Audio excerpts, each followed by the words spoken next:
Hello, everyone. Andy Jacob here with the DotCom Magazine Entrepreneur Spotlight Series. And I have an amazing show today. You know, I'm calling it the Legacy Series, the Legacy video with Mr. Win Weber. And let me tell you, Mr. Win Weber is an amazing person. You know, I had a chance to interview Win about a month or two ago about what he's doing at WWA. Win has gained a worldwide reputation as really one of the original architects of category management. And he's an expert really in translating the principles of category management from theory to practical application in the food space. He's a worldwide leader. Everybody in that space knows who he is. I invite you to go back and watch Win's interview with me that we've had in the past, talking about WWA, what he's doing as a management consultant, and how powerful his organization is. And as we were having our interview the last time, it dawned on me that Win has so much great knowledge and such great experience that I wanted to do another interview with him and call it Winning with Win. And what we're going to do in this interview is we're going to uncover and investigate Win's life a little bit. We're going to talk about the things that made him successful, the things that he learned from, and he's going to impart some knowledge on us today that I think is going to be very valuable for everyone watching the show. So without further ado, Win, welcome to the show today. Well, thank you very kindly.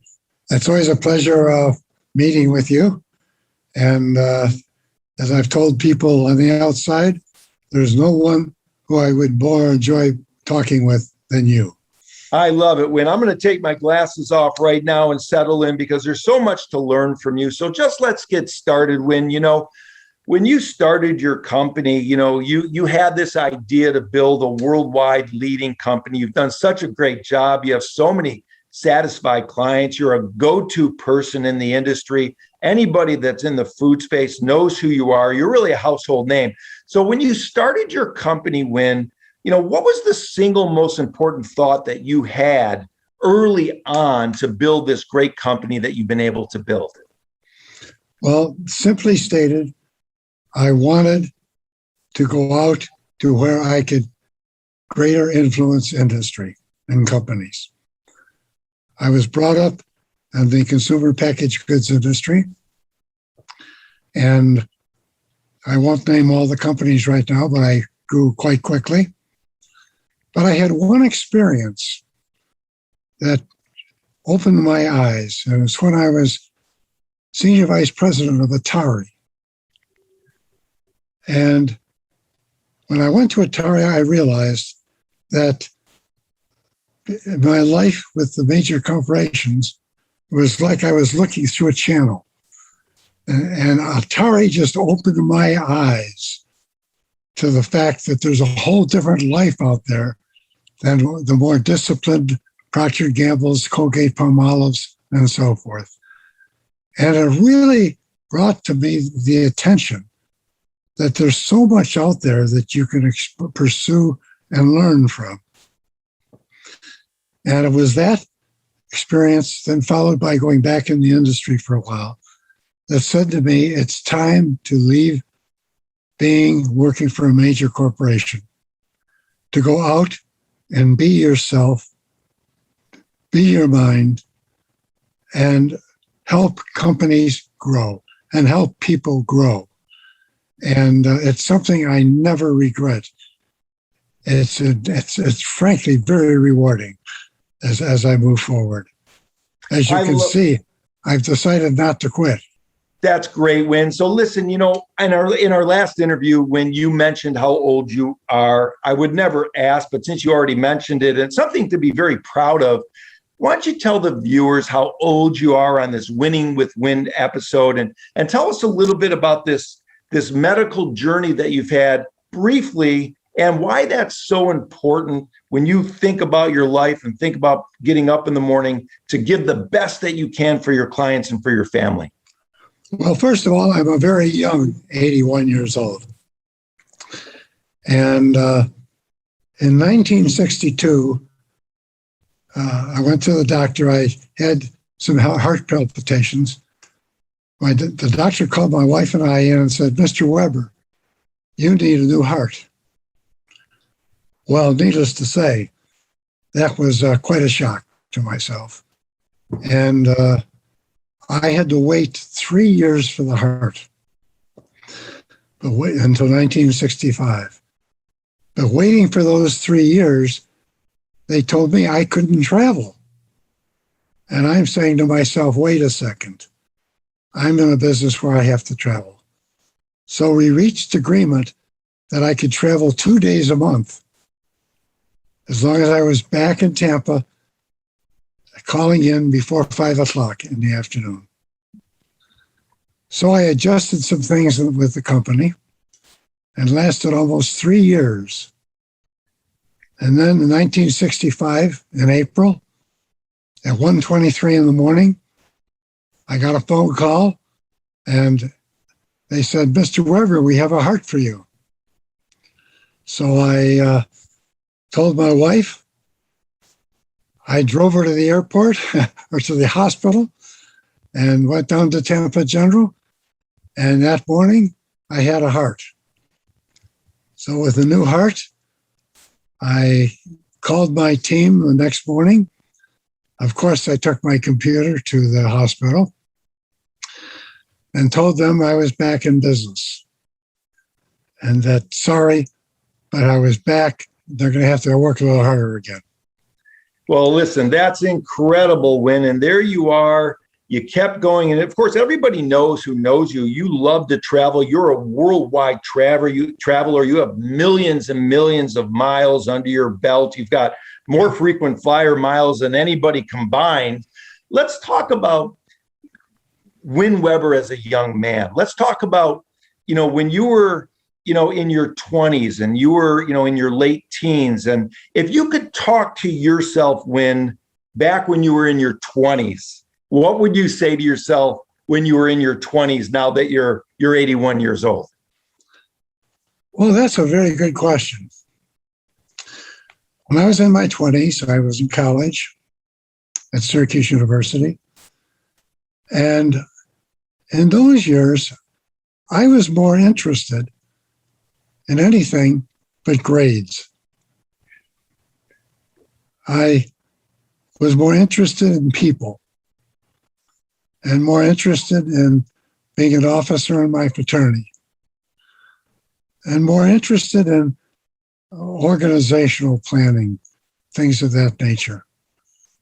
And I would work just hard enough on my courses to make sure I passed and everything was acceptable. And that was an interesting experience in itself. And then I had one professor, who I won't name, who never agreed with me politically. So he would always give me Fs. So I went to the dean of the college, and he had grade my grades as A all the time. But I learned something there. And that is, I keep politics out of my life in terms of business. I'm dealing more with people today. And I want to deal with good minds. And I want to focus like with young people. I want to help young people learn how to facilitate and grow within complex organizations where there's always individual politics or whatever it may be, or different ways where there are bosses who want to run their own show and so on and so forth. And I want to help guys who are in the later stages of their lives by being very honest with them and sharing with them how to try to succeed. Because it's very interesting. I was on the board for 15 years for the Board of Arts and Sciences at Syracuse University. And there was one thing that I wish that I had gotten through and I never did. And that is the universities, once a kid gets a job, he's not being trained how to interface in group meetings with his first meetings in those companies. What should he say? how can he express myself without alienating people? And it's a very important learning because that's a key to the organization seeing what type of individual was hired. So that was when I was in college. You know, I was vice president of our fraternity. I was actually the campaign manager for who became president of the class in the final year. I was always trying to learn, change, and manage change during that era. I love it. Wow. Just a few stories. What a great story that is. You know, you would look back and certainly tell yourself as a younger person to, you know, keep politics out of, you know, discussions if you can. And with regard to that professor that gave you Fs because he didn't agree with your political viewpoint, then you took it to the next higher up. And of course you got, I'm sure, straight A's. Now, when you were at the fraternity, Win, what types of things did you learn about an organization that you've been able to use throughout your career, you know, in building this amazing company and through your career with the, you know, Fortune 100 and 500 companies that you worked at? What did you learn from being at the fraternity as a young man that you've been able to transfer across throughout the years in your life? Well, that was my first experience where we had all young people in our freshman class from different states, different backgrounds, different educations, and so forth. And I learned very quickly that you have to get and learn how to interface with a broad cross-section of people and learn how to accept their thinking, and learn how to work with them and hopefully motivate them, which is critically important. Then as we got into the fraternity, and we're dealing with seniors with their points of view. We're dealing with seniors with their points of view. We're dealing with juniors with their points of view. We're dealing with some who are upset with their professors, and et cetera, et cetera. That was really the key to learning how to, from my vantage point, deal with people. I think it was critically important to deal with diverse groups at that point in time. And that's what led me to start assuming leadership roles, because I thought those leadership roles were extremely important. And then when I got into for my supporting the president of the class, I was interfacing across the whole campus with people, trying to motivate them to my way of thinking, which was with Jack's way of thinking. And that to me was just the first step on the people side of the business with me. And the realization that I really had to deal through highly diversified. And that's what led me when I was on the university chair, where I, frankly, as chair, was not easy because I developed very clear disciplines that everyone must adhere to. I wanted to optimize the thought processes of the group, which was 30-some people. And again, I just carrying the university piece to the fullest. I love it, Win. It makes all the sense in the world. It's so interesting. You know, when I was thinking and preparing about winning with Win, you know, this second interview, and I was just so excited to get on the Zoom call with you because our first interview was so amazing. And again, the people watching the show, go back and watch Win's first interview. We really get into what he was doing, what he is doing at WWA. He's so busy right now. He's, you know, you're 81 years old and it's like you're 21 years old. I mean, it's amazing. When we think about your name, though, this is what I wanted to ask you, Win. You know, you've had this name, Win Weber. So as you're going through your life with a name like Win, does that give you an added incentive to always do the best that you can? I mean, I would imagine that it did, right? well, I better not screw up. I guess is the way to look at it. Right. Yeah, just the name, it's Winston, but Win is what I've referred to. And yes, it appears to be an added draw to people when they want to talk and connect with me. Absolutely. And it is true. From my vantage point, I look at winning whatever I do. And it's a non-negotiable, whether it's business, whether it's sports, whether it's arguing with people, whatever it may be, I'm going to express my point of view and try to win with it. I love it. It's so remarkable. And what you just said is really pure gold. I mean, I'm going to call it gold in a box. I mean, winning for you is non-negotiable. And you approach everything in your life that way. Let's talk a little bit about entrepreneurship. You know, different people, different types of entrepreneurs get up in the morning for different reasons. What's the reason why Win Weber gets up in the morning? What gets you out of that bed and going and getting on that airplane and going around the world and meeting with your clients? What's the thing that drives you with regard to not only your... I love my industry. I love my position as a consultant, helping companies within the industry grow. I love success. And that motivates me every day to get up and go. I love it. I usually go to 6 at night before I quit. And usually I have a few weekends when I'm doing some things.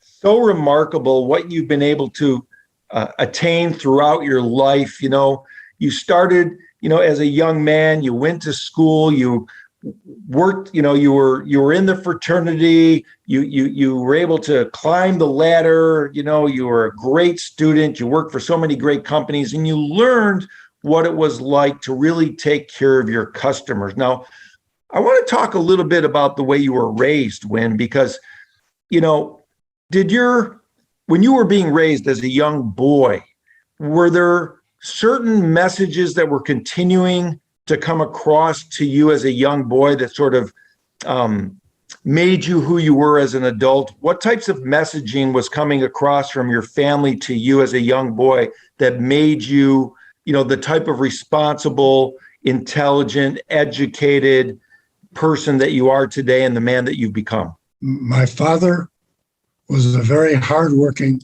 accountant, worked extremely hard, was very successful. My mother contributed to local hospitals, local organizations, the Alumni Association of Syracuse. They were always contributing and always working. And then we had a hiccup. My dad died of a heart attack when I was only 12 years old, and he was 46. So now I'm having to learn how to manage my life a little different at that age. But again, it put more of a business perspective on me at an early age and a responsibility at an early age. And so that's how the families were worked out, really. And then I went ahead and went to Syracuse, which was, my family were both alums of Syracuse. And from there, I had a great responsibility to demonstrate that I was as good as my predecessors. And therefore, I made sure of that. And that's what got me to where I am today. There are other things, too, just to think about. I played basketball throughout high school. And I, again, was very competitive. I didn't mind arguing with coaches if they told me one thing and I told them another thing. But again, I loved the competition of basketball, loved getting out of the court, with a full stadium. Loved taking long shots and sinking them. Loved being a gunner, I guess is the way to look at it. And that was very important to me as well. I had a basketball rim and everything sitting in our backyard, so I had a regular court back there. And sports was very important to me.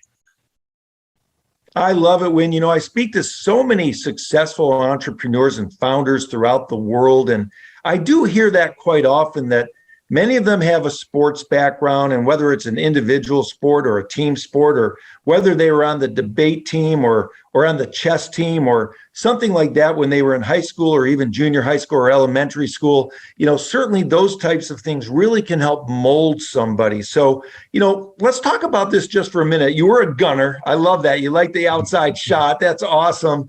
Back then, I don't know if they had the 3-point shot going like they do now, but when you think about your basketball playing, you think about being on a team, is that sort of the same type of team approach that you bring to your business at WWA? Everybody works collaboratively. Everybody has to be on the same page. You have to have a game plan. You have to execute that game plan. Is it the same in business as it was as a young basketball player? Yes. And just to give you some competition, I went to Syracuse. I did not play ball at Syracuse because I was concerned about too much time. But I played actually basketball every 2 days with members of the football team and basketball team. My closest friend at Syracuse was Ernie Davis, who got a Heisman Trophy. And I played basketball against Ernie every day, and I bounced off Ernie every day. But I was competing against people who were better than me. And I was learning from them what I could and what I couldn't do. And then when I think about sports, and I think of sports today, and my involvement today with Syracuse University, for example, with the athletic director. In fact, in 4 weeks, I'll be going to Syracuse and sitting with this athletic director in the box at the Syracuse-Clemson game. I donate there. Why? Because it's sports. And when I'm there, I'm meeting with ex-heroes of sports and so forth. But again, I'm interfacing. What's going on with college sports? What are the issues today? And I get news that is not just in the newspaper. So I'm learning, and I'm learning from people that are doing different things, different industries. And to me, the more I can learn from others outside of the industry I am in, the more I can bring newness to the industry I'm in. And so it all comes together. Competition, interaction, collaboration. It's all part of the game. I love it. I love it too, Win. And I have to tell you, there's going to be a lot of people watching the show that are going to want to change their name to Win, because you're very inspirational, and you're going to go to the box, the big Syracuse game coming up, and you love interacting with people, that you love the interaction. You love the mental and spiritual and emotional interaction that you have. You like to learn from people. You're not afraid to have a little debate if you need to, on an occasion, but certainly it all kind of gels into a beautiful, nice, neat bow. We spoke about your life. We talked about, playing basketball in high school and what happened at Syracuse and your journey a bit. But I know that, you've got your sights set on the future, and it's remarkable. Here you are, 81 years old. You're still the chairman, the CEO of WWA. You've got this worldwide reputation of one of the original architects of category management in your space. It's really remarkable what your company does. You've traveled all over the world. I want to talk to you about travel a little bit, because I know you've been in a lot of places. Is there, in your future, whether it's, this week or 10 years from now or whenever it's going to be, is there an area or a part of the world that you still want to travel to and check out and have those great interactions with those people in that part of the world? That's a good question. One decision I made early in life, and I recommend it to everyone. Start traveling early and seeing the world early. Very important, because the dynamics of the world have changed so. And my wife and I have been just about everywhere. But looking ahead and thinking about where we're coming out of COVID today, there are a lot of issues. I love Latin America. Right now, Latin America is really being hit with COVID. And then we've got Venezuela impacting Colombia. I've got the issue in Mexico. And while I want to be in Colombia, working in Colombia right now, or in South America, I can't necessarily argue with that. So then I take a step back, and I think there's a lot more I could be doing in Europe on business right now. I definitely want to return to Australia because there's a lot that can be done there. Canada, I'm targeting Canada more right now, as a matter of fact. And frankly, I think I've got to spend more time in the US because there are a lot of key things right now coming out of the COVID, and the fact that we're dealing with so many new realities with digital connectedness 5 years or plus ahead of the times, with all the new technologies that are out here, with the fact that we have got an industry or industries that are working with new technologies, huge people problems right now, huge cost problems right now. As I'm starting to look at things, the challenge I have in the US may be greater than it's been to me over the last 10 to 15 years. And as I look at it right now, there's a lot that could be done. Every company that is investing heavily in technology, and I look at our business with supermarkets and mass merchants, chain drugs, but it goes deeper into pet stores, any type of store. But the bottom line is there's certain technologies out there they have to invest in today. They've got people costs. Right now, they're all getting hit with people costs. Now, when you put new technologies in, you've got to be able to change the skill set of an organization to support those technologies. You've got to be able to restructure that organization and build new business processes in. Right now, that is a huge weakness within the industry we're in and within other industries. And we better address it now. And so, as you say, where would I like to travel? Well, I've been to most places. My favorite is Italy. I love the UK. Okay, I love Brazil and Colombia. I love a lot of places. But I'm looking at my reality right now, and it may be sitting right here. I love it. It's so interesting because you're just looking at what's happening here in the United States. You're looking at the supply chain. You're looking at things in your industry, and you're saying to yourself, you know, there's so many places I can go, but maybe my expertise and my knowledge and my background would be best utilized and served spending time in America to make sure that America's future is as bright as the past was. Is that what you're saying? Yeah, and it's interesting. See, in terms of dealing with American companies, I will possibly, first of all, interface with the executive vice president.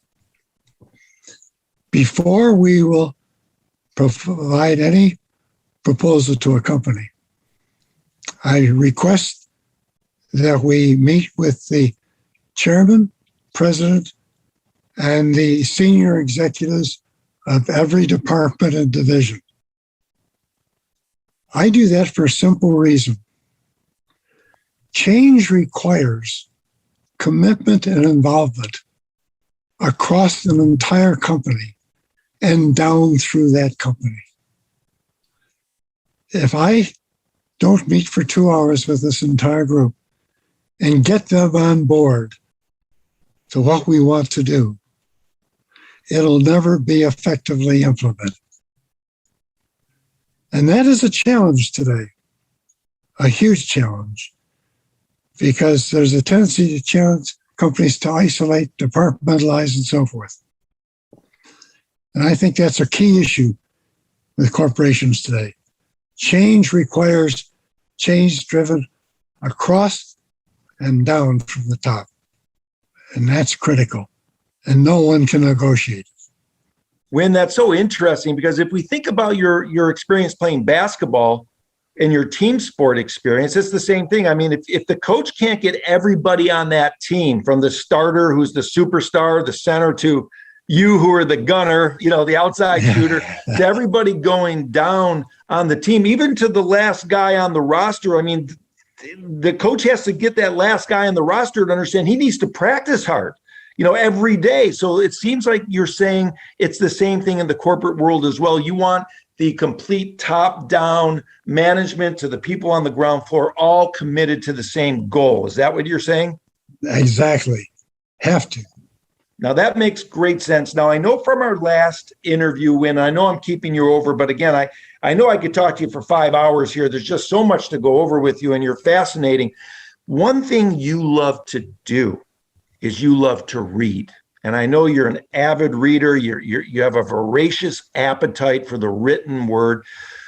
For the younger people, sometimes they think they don't need to read much. They think they know it all. How important is reading to the entrepreneurs and to the people that are watching the show to stay abreast on what's happening? And do you only read about your industry, or do you read about everything else so it gives you a good, complete, sort of universal look at the world? I read a broad range of business magazines. I want to understand what's going on in the business world. I also read magazines that have different political points of view, because I want to stay about as close as I can to the thinking of what's going on in the world. It's critically important. And I also selectively will read a book. Now, I'll give you just an example. I heard today, Kayleigh McEnany. Kayleigh was Trump's press secretary. Well, before she was Trump's press secretary, a couple of years before, I flew from Tampa to Washington. She was my seatmate. And this young lady was the sharpest lady I had ever met in my life. Incredible. And I sent her an email telling her so. But we were unable to stay connected because her emails changed quickly. At that time, she was not working with Trump. And so I've been observed her progress as she's gone. Today, she announced she has her own book. I told my wife, buy that book, because she's an impressive young lady. And so I will pick spots with people where I'm very interested in those minds. That's just an example. I love it, Win. I love it. And maybe you're in the book. Maybe she says, hey, she met this great guy named Win on a flight and she'll never forget it. Maybe you're in the book. Let's. Well, you want me to give you a good laugh? I do. But if she was next to me, we got rough weather. And we were both holding our drinks. And her hand went up with a drink. I took her hand, put my hand on her arm, and put her hand down next to me and said, Kayleigh, in the future, and it's rough, always put your drink down. That's good, Win. That's a great story. Okay, now I know I've kept you over, but I just have one more question for you. One thing that's very apparent, Win, is it's easy to talk to you. And you are able to open up conversations all throughout the world with various people because you have such a passion for being interested in other people and interested in learning from other people. I mean, it's this remarkable approach that you have with people. What's the best way to open up a conversation with a complete stranger? I mean, you sat down next to Kaylee, you were on the flight.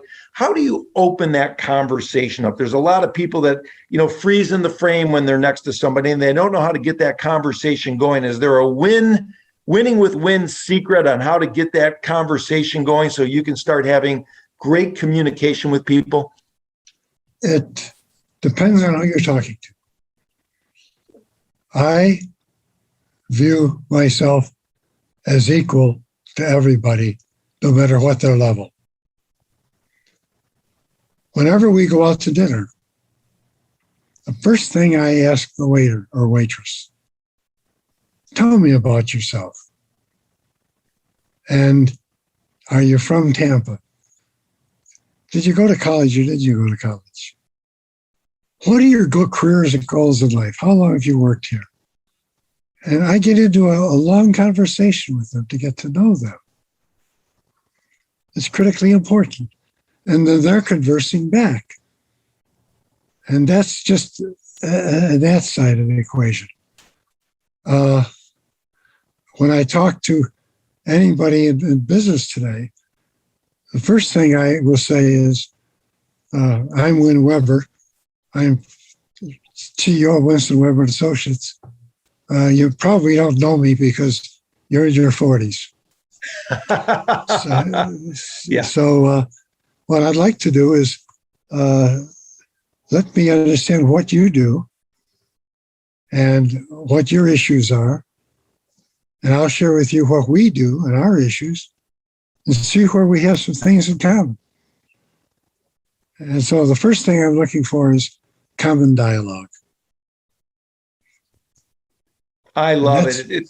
It's great advice when it really is to find that common dialogue. I think you have a voracious appetite of curiosity for others, and you want to know about others because you want to learn from them. And again, you say you go into any conversation, you believe that you're the equal of the person that you're speaking with. That's a great way to start a conversation.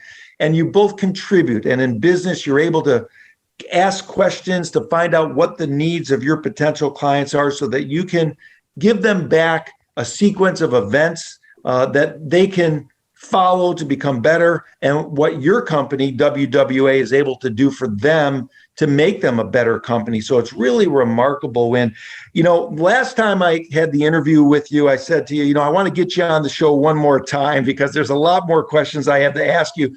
But now that I've interviewed you a second time, I'm going to tell you right now, I need to have you on a third time because there's so many more questions that I want to get to. I really want to get deep into this curiosity that you have and the way in which you've just been able to develop this mind of yours that not only has this very intellectual viewpoint, but also this emotional person-to-person viewpoint that you want to help people, you are curious about them, and you really, really are passionate about caring for others. It's a beautiful winning combination. Win, I want to thank you for... it's a two-way street. I learn from them too. I don't view myself as the brightest guy in the world. Everybody else's mind helps me continue to be ahead of the game. So it's a two-way street. I love it. Very important. I love it. The two-way street with Win Weber, Winning with Win, the Legacy Series. We've really covered so much, even going back to playing basketball against the Heisman Trophy winner from Syracuse, all the way, through, how you selected your wife and the type of relationship that you have, what you would tell yourself as a younger person, some of the things that have made you uber successful, the way in which you approach your life, what gets you out of bed in the morning. And for not only people in your family listening to this, but entrepreneurs and other people listening to the show, there's so much to learn. And this has been absolutely amazing, Win. I wanted to thank you for coming on what I'm calling the Legacy Series now. The first one called Winning with Win. This has been absolutely awesome. And Win, thank you so much for cutting out some valuable time with us today. This has been remarkable. Well, frankly, I have a great respect for you. I have a great respect for .com magazine. I frankly feel honored that you've chosen to spend some time with me. It's well worth all of the time I spend. And you can spend time with me whenever you want.